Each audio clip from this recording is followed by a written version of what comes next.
2월 2일 금요일입니다. 오늘은 요한일서 1장 1절로 10절까지 말씀입니다. 태초부터 있는 생명의 말씀이라는 제목입니다.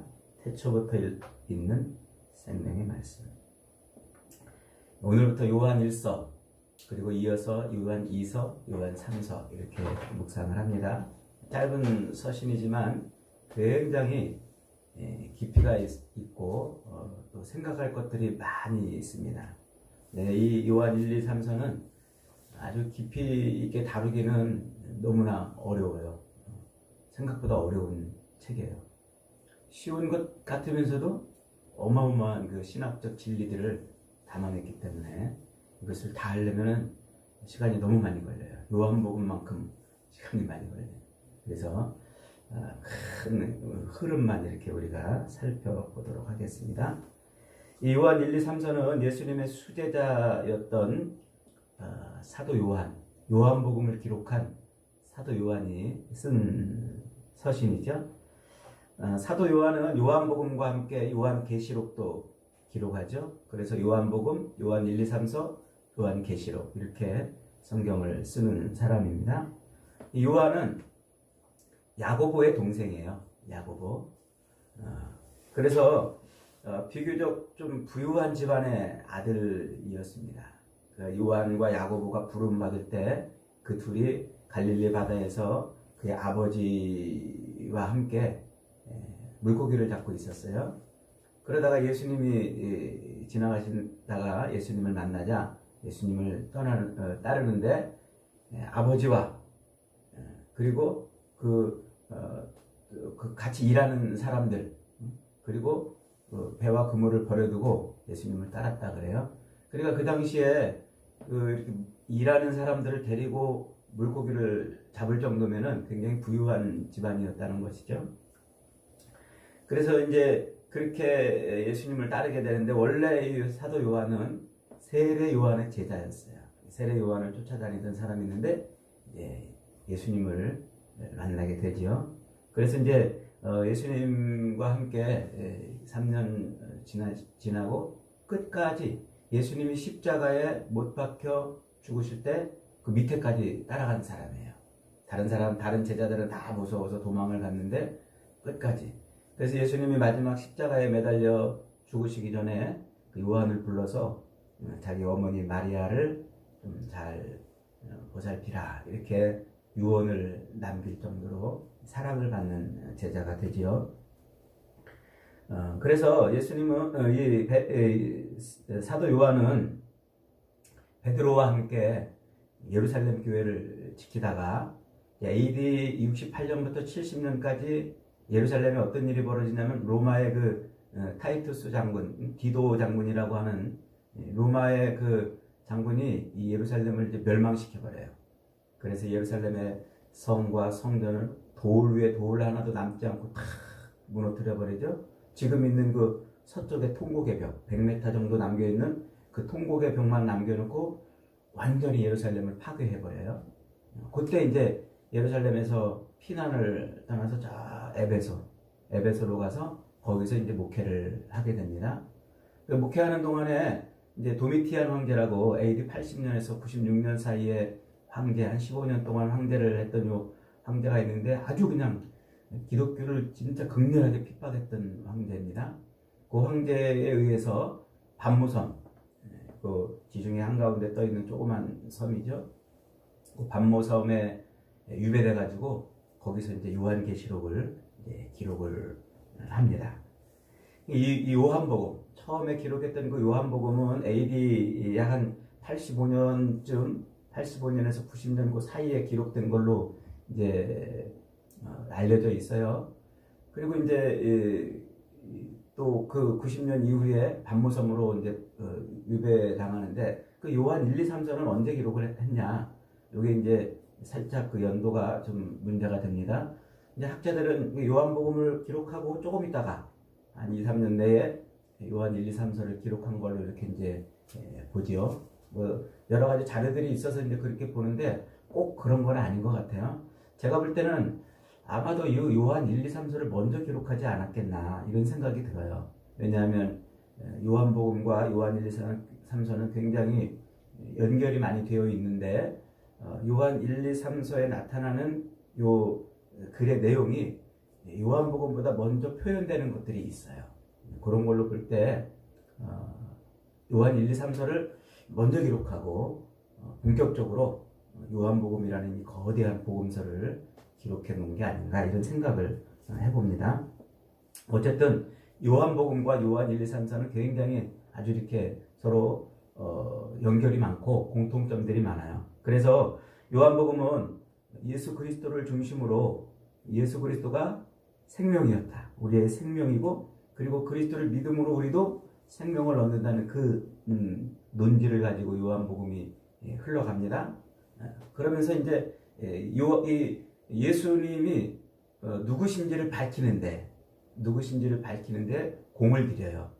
그래서 예수님에 대한 아주 자세한 설명을 해내는데 이 복음서는 역사적 예수님, 실제로 갈릴리에 오셔서 이 예루살렘과 왔다 갔다 하면서 제자들과 만나서 삶을 살았던 그 역사적인 예수의 이야기를 통해서 그리고 그 제자들과 함께 그렇게 매일매일 살면서 겪었던 내뱉으셨던 그 예수님의 말씀을 통해서 이제 예수님을 증거한단 말이죠. 저 구약의 예언서들과 연결해가지고. 그런데 요한은 예수님의 그 역사적 사실, 매일매일 자기들과 부대끼며 살았던 그 역사적 사실에 대한 이야기는 별로 안 해요. 그런 것들은 다 대부분 다 쳐내고 이 예수가 누구신지를 증명해내는 것으로 예수님의 그 말씀, 그 행하심, 요걸 가지고서 예수님이 하나님의 아들이시요 우리의 구원자라는 것을 증명해내요. 그러니까 복음서, 역사적 예수의 그 모습을 보고서 예수님이 하나님의 아들임을 증명하려고 했던 복음서하고는 관점이 달라요. 그래서 이 요한복음은 아주 독특한 이제 그런 해석을 우리에게 나와주고 있는데 요한 1, 2, 3서도 역시 같은 시각으로 그렇게 예수님을 우리에게 보여주고 있어요. 근데 왜 지금 사도 요한이 이 요한복음을 이렇게 장황하게 써놓고서 그 다음에 또 왜 요한 1, 2, 3서를 기록해 놨느냐? 이제 학자들은 요한 1, 2, 3서가 요한복음보다 뒤에 쓰여졌기 때문에 이제 이런 질문에 대한 답을 잘 정확하게 이제 하기 어려워요. 그런데 이제 대체적으로 그 당시에 교회가 이제 영지주의라고 하는 그 이단이 교회 안으로 들어와 가지고 신앙을 이제 막 허물어뜨려 버리는 거예요. 영지주의 문제는 사도 바울의 서신서에도 몇 번 등장을 하긴 합니다. 어쨌든 이 영지주의라는 이런 철학 같으면서도 신앙, 종교 같으면서도 철학 같은 이제 그런 체계가 영지주의인데 이게 한 AD 한 150년쯤 뒤에나 아주 체계화돼요. 근데 그 체계화되기 이전에 이제 이게 기독교 안으로 이제 들어와 가지고 기독교 신앙을 이제 허물어뜨려 버리는 거예요. 예를 들면 이제 이런 거예요. 영지주의는 아주 강한 이원론을 가지고 있어요. 그래서 눈에 보이는 이런 물질, 육체 이런 것들은 악하다고 봐요. 세상은 악하고 눈에 보이는 이런 현상계는 악하고 영의 세계는 선하다고 봐요. 그러니까 영이신 하나님이 이 악한 물질 세계에 육신을 입고 온다는 것은 이것은 이치에 맞지 않는다 이렇게 봐요. 걸어가시고 선하신 하나님이 어떻게 더러운 육신의 몸을 입고 이 땅에 오겠냐? 그럴 수 없다. 그래서 예수님이 실제로 육신을 입고 이 땅에 오신 것을 부인해요. 대신 예수님이 그렇게 육신의 모습으로 나타난 것은 인간의 그 모습, 인간의 그 육신의 모습을 잠깐 빌려 입은 것이다.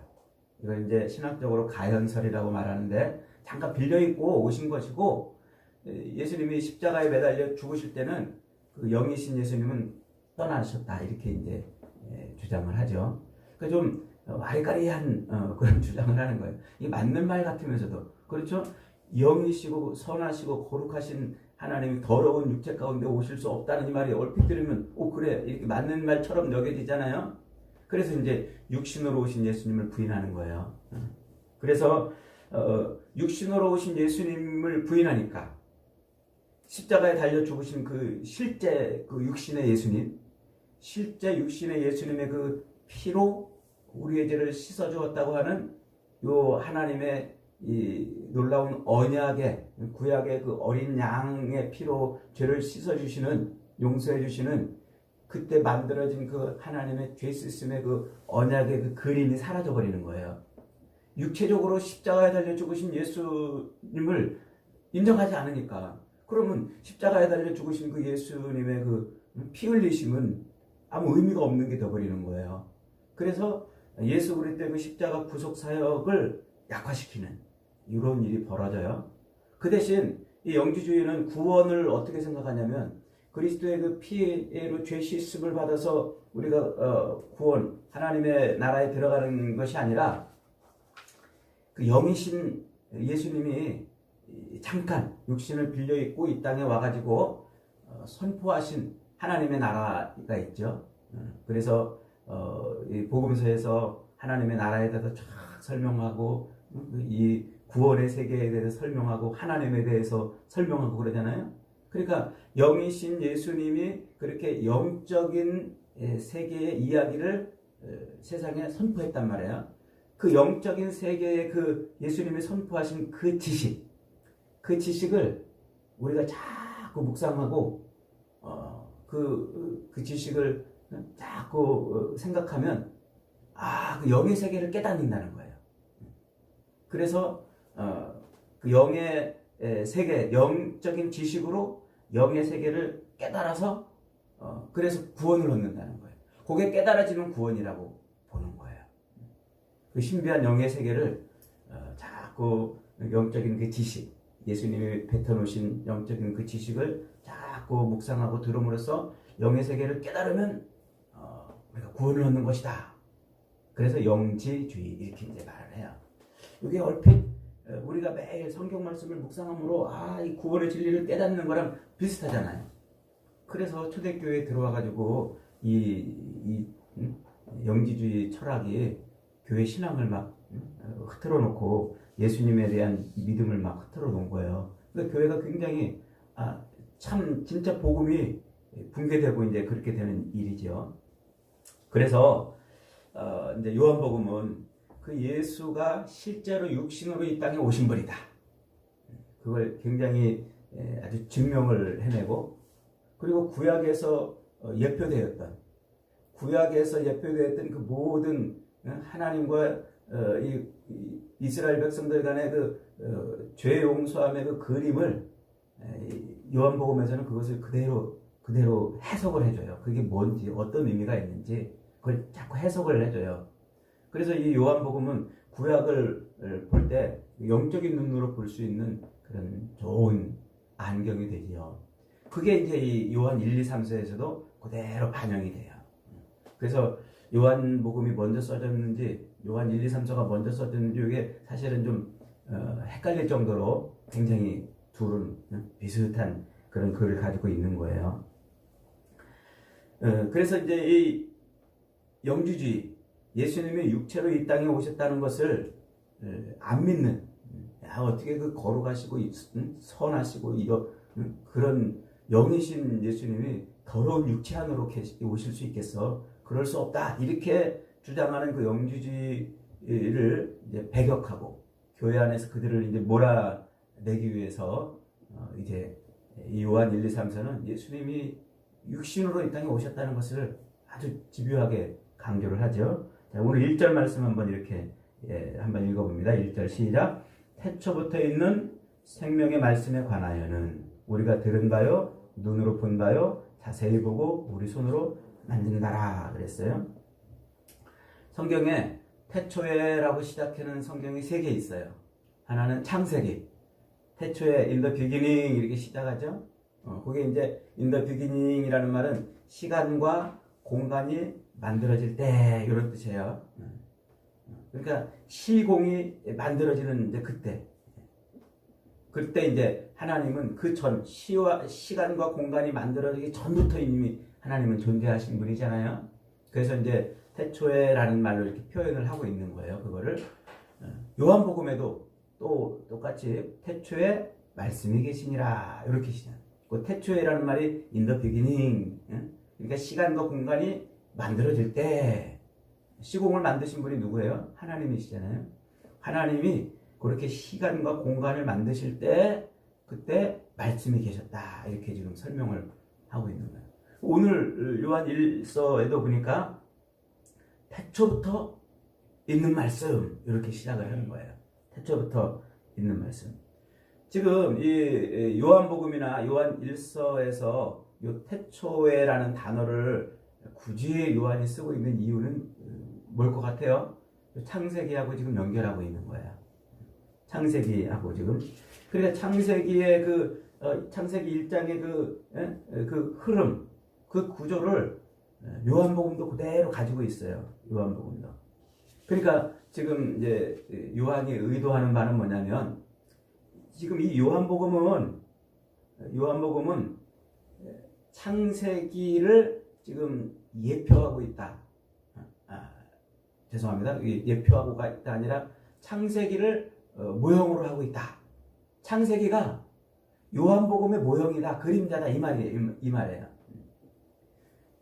천지를 창조하시던 그 창세기가 내가 쓰는 이 복음의 모형이다. 그러니까 이 창세기의 실제는 지금 이 요한복음이다 이런 말을 하고 있는 거예요. 그걸 요한 1서에서도 지금 반복하고 있어요.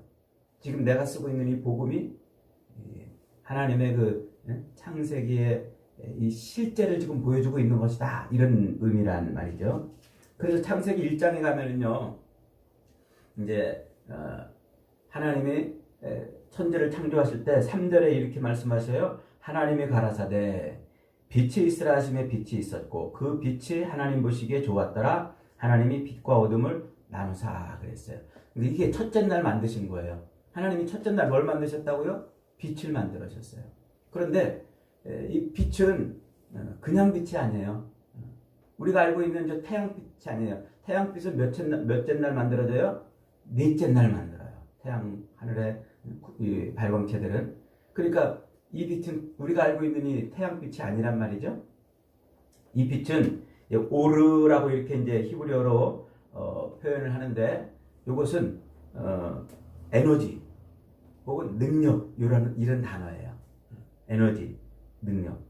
그러니까 이 에너지, 이 능력이라는 이 말은 뭐냐면 온 세상 모든 만물의 에너지를 하나님이 시간과 공간 속에 넣어놓으신 거예요.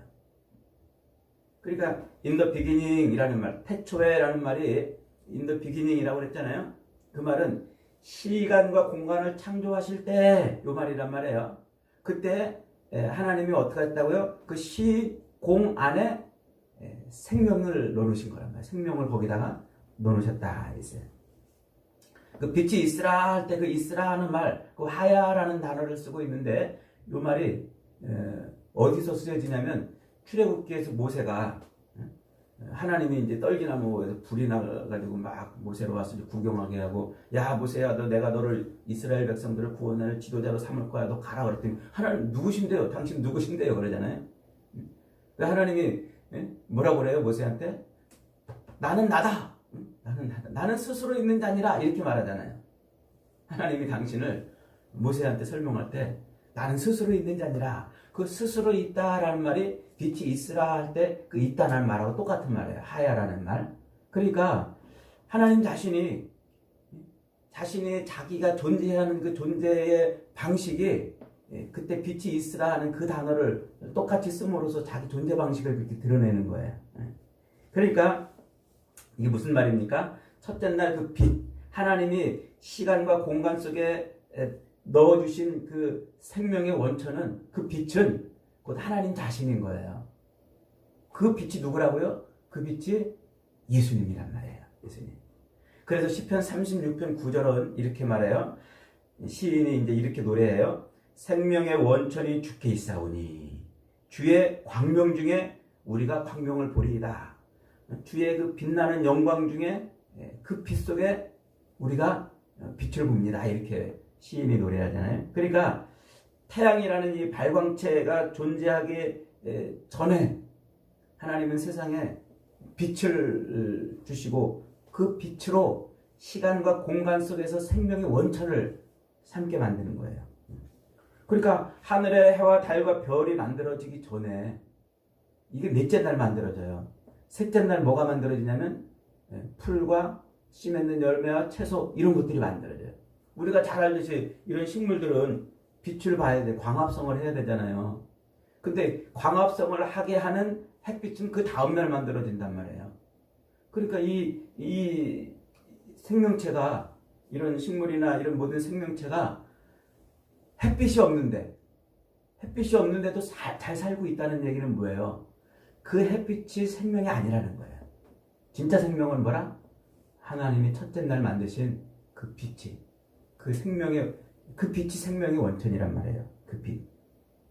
그래서 그 빛을 이제 요한복음을 뭐라고 소개하냐면, 요한복음 1장 9절에 이렇게 말해요. 참빛 곧 세상에 와서 각 사람에게 비추는 빛이 있었나니 그가 세상에 계셨으며 세상은 그로 말미암아 지은 바 되었으며 세상은 되었으되 세상이 그를 알지 못한다 그랬어요.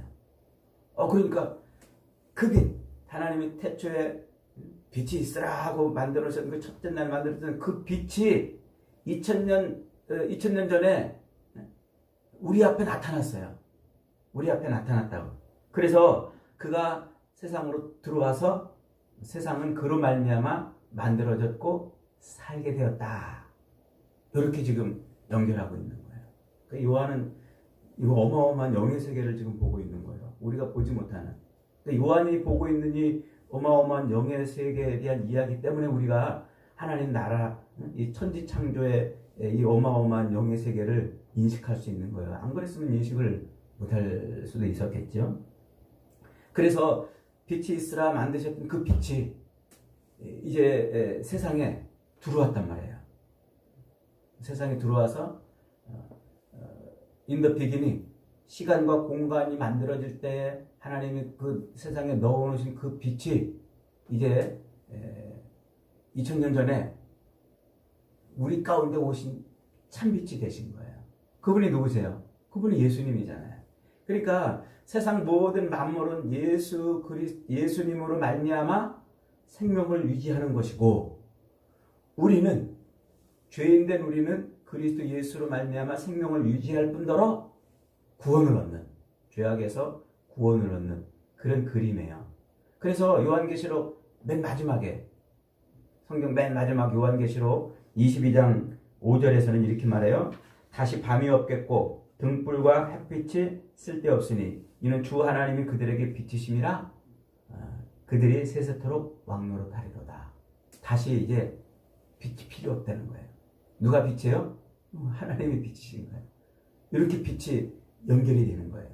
그러니까 이 빛은 생명의 원천이면서 에너지, 모든 살아있는 것들의 에너지면서 죄인을 구속하는, 죄인을 구원해내는 그런 하나님의 능력이 되시는 것이죠.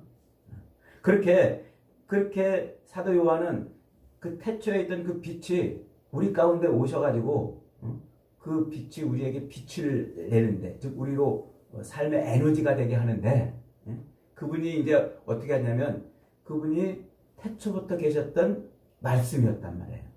그리고 그 말씀이 어떻게 했다고요? 말씀이 육신이 되사 우리 가운데 장막을 쳤다, 이렇게 말해요. 그러니까 말씀이 육신이 되어 우리 가운데 장막을 쳤다라고 말씀하고 있는 이제 그 표현, 그게 뭐냐면 예수 그리스도가 우리 가운데 이제 이렇게 들어오셨다는 거예요. 들어오셨다. 그래서 요한복음 1장 14절에 말씀이 육신이 되어 우리 가운데 거하심에 우리가 그의 영광을 보니 아버지의 독생자의 영광이요 은혜와 진리가 충만하다 그러죠. 그 말씀이 육신이 되어 우리 가운데 왔다, 거했다, 그 말이 텐트를 친다. 우리 캠핑 갈 때 텐트 치잖아요. 장막을 친다, 그 말이에요. 말씀이 육신이 되어 우리 가운데 거했다, 이 말. 그러니까 지금 사도 요한은 요한복음 1장 14절에서 그 태초부터 있는 그 말씀이 육신으로 이 땅에 오셔서 우리 가운데 장막을 쳤단 말이에요. 뭘 떠올리게 하는 걸까요? 장막을 쳤다는 말이 뭐예요? 이스라엘 백성들이 친 성막을 말하는 거예요. 이스라엘 백성들은 하나님이 모세에게 성막을 만들으라고 하시고 그 성막을 중심으로 동서남북 각 사방에 세 지파씩 그렇게 자기들 천막을 둘러치고서 그렇게 진을 쳤어요. 그리고 레위 지파는 그 성막 주변에 자기들의 천막을 치고 그렇게 진을 쳤단 말이죠.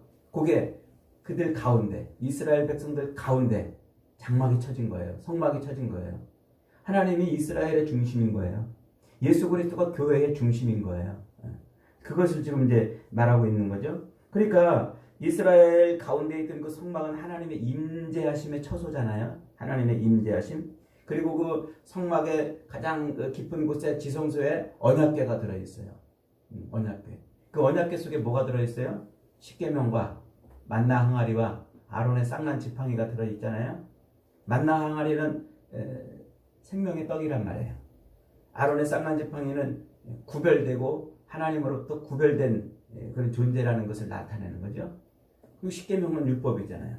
그러니까 예수 그리스도가 우리에게 생명의 떡이고 우리를 거룩하게 하고 구별되게 하는 삶을 살게 하는 분이고 그분이 율법을 이루시는 분이란 말이에요.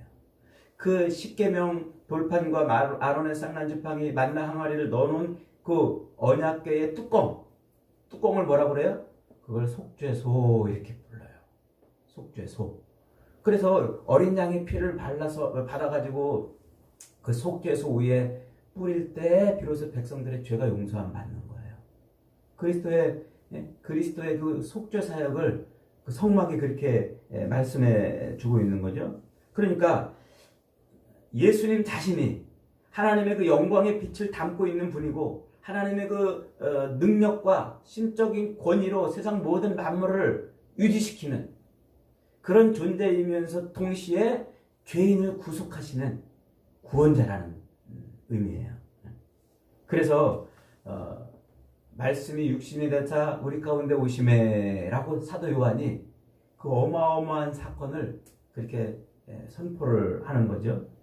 그러면서 이제 오늘 1절 말씀에 뭐라고 말하냐면 태초부터 있는 그 생명의 말씀에 관하여는 우리가 들은 바요 눈으로 본 바요 자세히 보고 우리 손으로 만진 바라 이렇게 말했어요.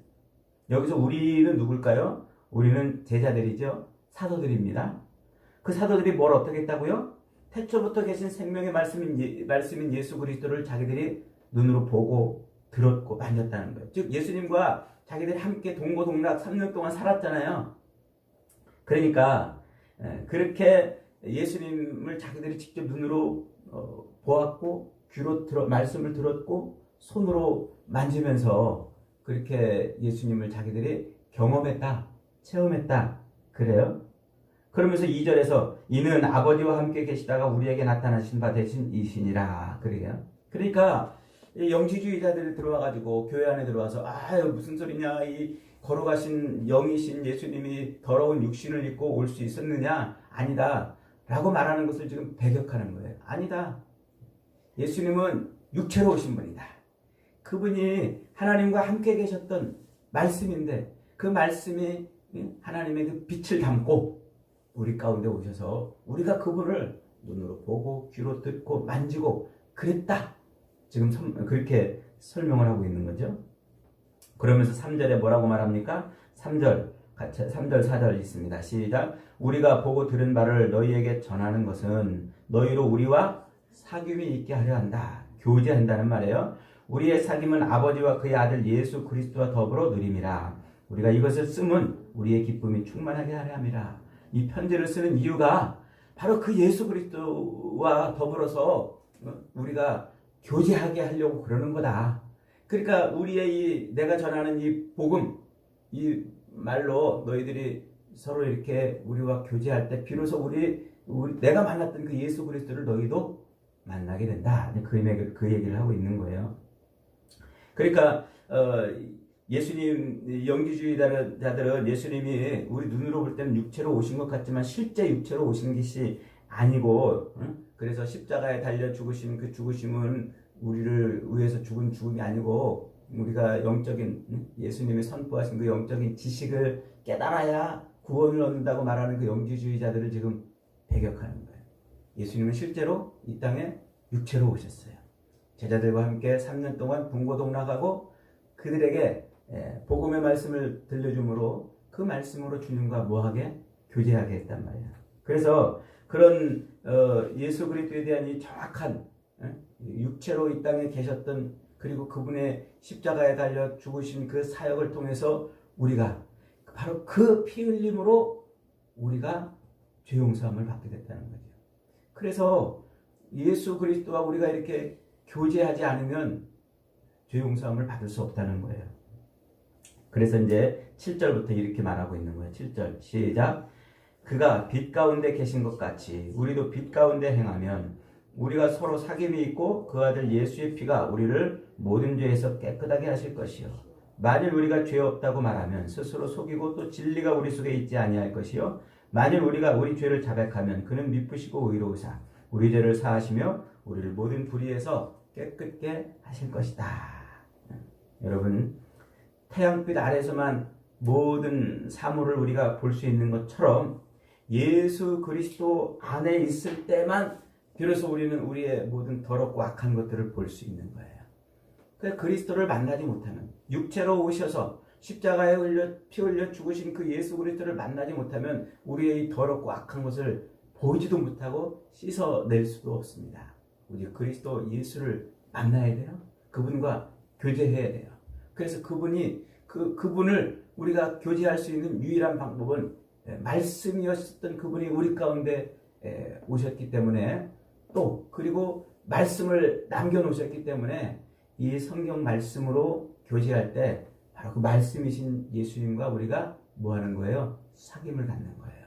그래서 성경 말씀을 우리가 늘 붙들고 의지하고 이 말씀을 통해서 살아계신 주님을 만나야 되는 겁니다. 여러분, 이 하나님의 말씀인 성경은 살아있는 말씀인 줄 믿으시기 바랍니다. 이 말씀은 살아있는 주님을 우리가 만날 수 있는 유일한 통로예요. 그래서 이 말씀을 잘 묵상하고 말씀을 잘 읽고 배우면은 살아있는 주님을 만남으로 우리의 모든 더럽고 악한 죄들을 보고 용서받을 수 있게 되는 겁니다. 저와 여러분들 말씀이 육신이 되사 우리 가운데 오신 예수 그리스도와 교제함으로 말미암아 모든 죄에서 구원받는 은혜와 복을 누리시기를 주님의 이름으로 축복합니다.